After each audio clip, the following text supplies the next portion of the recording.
Hi friends, welcome back to my YouTube channel. Friend, video पूरा देखने से पहले मेरे चैनल को जरूर सब्सक्राइब कीजिएगा, लाइक कीजिएगा और बेल आइकन को दबाना मत भूलिए, क्योंकि जैसे आप बेल आइकन दबाएंगे तो सबसे पहले मेरा नया वीडियो का नोटिफिकेशन आपका मोबाइल तक पहुंच जाएगा। तो फ्रेंड, आज हम बात करते हैं मोबाइल से निकलने वाला रेडिएशन के बारे में। उसको हम लोग रेडियो फ्रीक्वेंसी वेव भी बोलते हैं या फिर रेडियो फ्रीक्वेंसी एनर्जी। वेव मतलब तरंग, एनर्जी मतलब ऊर्जा। तो ये इसलिए हम बात कर रहे हैं क्योंकि मोबाइल का जो रेडिएशन हमारे शरीर के लिए हानिकारक हो सकता है। देखिए, कोई भी चीज अगर हम खाते हैं, अगर ज्यादा मात्रा में लेते हैं तो उसका गलत परिणाम शरीर में आ सकता है। जैसे तो इसी तरह से मोबाइल से जो रेडिएशन निकलता है, तो अगर वो रेडिएशन अगर ज्यादा मात्रा में आपका शरीर में जाए तो आपका शरीर में ये हानि भी पहुंचा सकता है।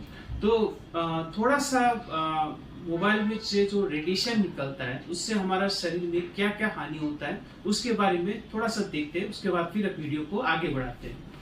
देखिए, जैसे मोबाइल का जो रेडिएशन जो होता है वो हमारा जो शरीर में जो कोशिकाएं होता है, यानी कि सेल बोलते हैं, उसमें जो अंदर डीएनए होता है उसको ये खराब कर सकता है और फिर कई तरह का कैंसर होने का संभावना होता है। जैसे कि ब्रेन ट्यूमर हो सकता है या फिर नर्व से रिलेटेड जो ट्यूमर होता है उसको हम लोग बोलते हैं ऑकस्टिक न्यूरोमा, ये हो सकता है। या फिर आपको सर में दर्द रह सकता है, चिड़चिड़ापन हो सकता है, या फिर आपको थकान महसूस हो सकता है और फिर आपको ध्यान एकत्रित करने में आपको परेशानी हो सकता है। इसको हम लोग बोलते हैं कंसंट्रेशन को बनाए रखना।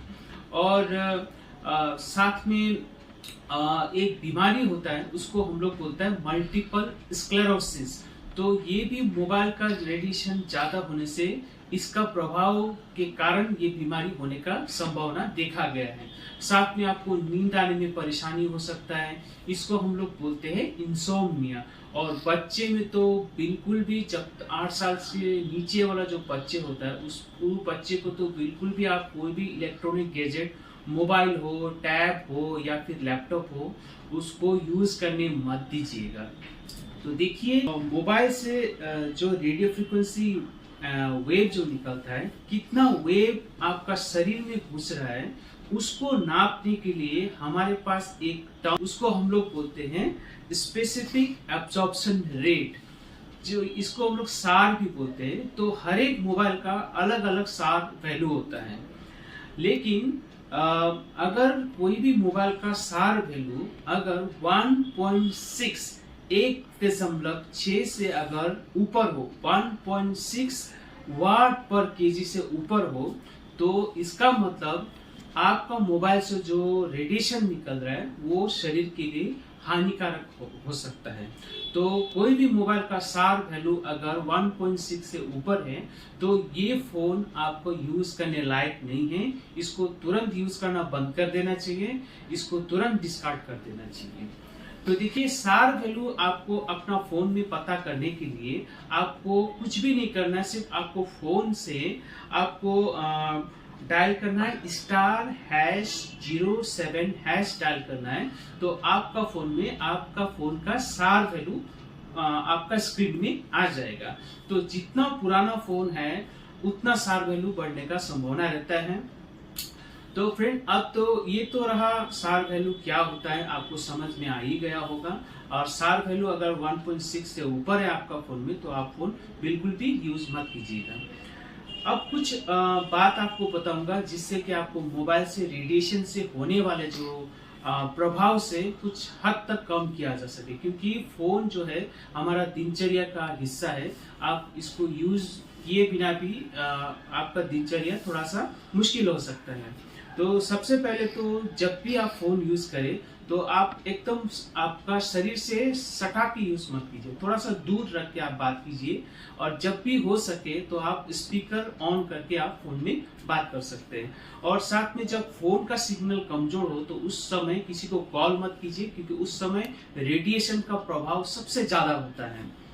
और साथ में किसी से बात करना है तो ज्यादातर आप टेक्स्ट किया कीजिए, जैसे व्हाट्सएप के जरिए हो या फिर सिंपल वर्ड टेक्स्ट के जरिए हो या फिर मैसेंजर के जरिए हो, आप उससे बात कर सकते हैं। अगर आपके घर में या ऑफिस में लैंडलाइन फोन है तो फोन में बात करने के बजाय आप लैंडलाइन से बात कीजिए। और फिर जब भी आप कोई देखिए, ज्यादातर हम लोग रात को सोते समय नेटफ्लिक्स से मूवी डाउनलोड करके देखते हैं, तो आप रात को सोते समय आप पहले ही उसको डाउनलोड कीजिए जो मूवी आपको देखना है, और फिर जब आप रात को सोएंगे तो फोन को एरोप्लेन मोड में रख के आप इस तरह से भी आप रेडिएशन का प्रभाव से आप कम आपका प्रभाव होगा। तो अब जब आप सोएंगे तो सोने के टाइम पे आप कभी भी आपका पास में फोन रख के मत सोइए, या आपका शरीर से वो फोन दूर में होना चाहिए, या फिर आप उसको बंद करके स्विच ऑफ करके सो सकते हैं। और फ्रेंड, ये तो रहा छोटा सा जानकारी सार वैल्यू के बारे में। आप अपना मोबाइल पे खुद चेक कीजिए आपका सार वैल्यू कितना है। अगर 1.6 से ज्यादा है तो आप इसको यूज मत कीजिए, ताकि इससे होने वाला जो रेडियो फ्रीक्वेंसी वेव से जो होने वाला हानि है उससे भी आप बच सके, और आपका आसपास भी जो रहता है उसको भी बचाया जा सके। तो फ्रेंड, ये तो रहा छोटा सा जानकारी रेडिएशन के बारे में, मोबाइल से निकलने वाला रेडिएशन के बारे में, इसका छोटा सा हानिकारक प्रभाव के बारे में। ऐसे वीडियो लेके फिर हम लोग हाजिर होंगे। वीडियो को लाइक करते रहिए। तब तक के लिए धन्यवाद।